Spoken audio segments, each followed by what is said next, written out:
চাঁদার জুলুমবাজি একেবারে বরদাস্ত করা হবে না। অন্তরা এলাকায় শান্তি সম্প্রীতি বজায় রেখে লোকেদের উপর যেন কোনো রকম চাঁদার জুলুমবাজি না হয় সেদিকে লক্ষ্য রেখে সার্বজনীন দুর্গা উৎসব ও দীপাবলিকে কেন্দ্র করে মধুপুর থানায় গুরুত্বপূর্ণ সভা। উপস্থিত ছিলেন বিধায়িকা অন্তরা সরকার দেব, মধুপুর থানার ওসি দেবজিৎ ভট্টাচার্য, মধুপুর বিদ্যুৎ দপ্তর, মধুপুর থানার অন্তর্গত 11টি পঞ্চায়েতের প্রধান, মধুপুর বাজার কমিটি, ভারতীয় মজদুর সংঘের নেতৃত্ব সহ এলাকার প্রতিটি ক্লাবের কর্তৃপক্ষ। সভার মুখ্য বিষয় নিয়ে মধুপুর থানার ওসি আলোচনা করতে গিয়ে উল্লেখ করেন, মধুপুর থানার অন্তর্গত 33টি দুর্গাপুজো উৎসব আয়োজন হয়েছে, তাই সকল অংশের জনগণ সহ ক্লাবগুলোর নিয়মাবলী রয়েছে তা অনুসরণ করিয়ে দেন। তাছাড়া মধুপুর থানার অন্তর্গত 3 দিক সীমান্তবর্তী এলাকার রয়েছে, বাংলাদেশের অনুপ্রবেশকারীদের বিরুদ্ধে সতর্ক থাকার আহ্বান জানিয়েছেন তিনি।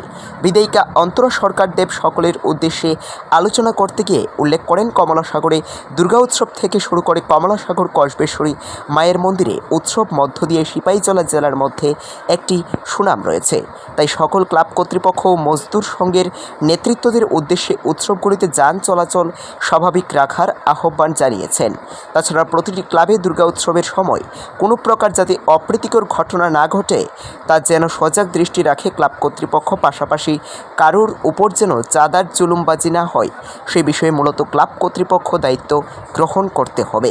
রাজ্যের মুখ্যমন্ত্রী প্রফেসর ডক্টর মানিক সাহা বেশ কিছুদিন পূর্বে ঘটে যাওয়া ত্রিপুরা রাজ্যে প্রবল বন্যায় ব্যাপকভাবে ক্ষতির সম্মুখীন রাজ্যের বিভিন্ন এলাকার জনগণ মুখ্যমন্ত্রী স্পষ্টত জানিয়ে দিয়েছেন, চাঁদা নিয়ে যেন কোনো রকম জুলুমবাজি না হয়। মুখ্যমন্ত্রী সেই নির্দেশকে যেন প্রত্যেকটা ক্লাব কর্তৃপক্ষ সঠিকভাবে পালন করেন তেমনটাই বার্তা দিয়েছেন বিধায়িকা। পুলিশ প্রশাসনকে কড়া ভাষায় জানিয়ে দেন, চাঁদার জুলুমবাজি নিয়ে কোনো রকম আপোষ যেন না করে পুলিশ। যে সর্ববৃহৎ উৎসব আছে দুর্গোৎসব এবং দীপাবলি উৎসব, এই উৎসবকে কিভাবে সুন্দর এবং শান্তি সম্প্রীতি নিয়ে আসা যায় এটারই আজ বৈঠক। তো আজকে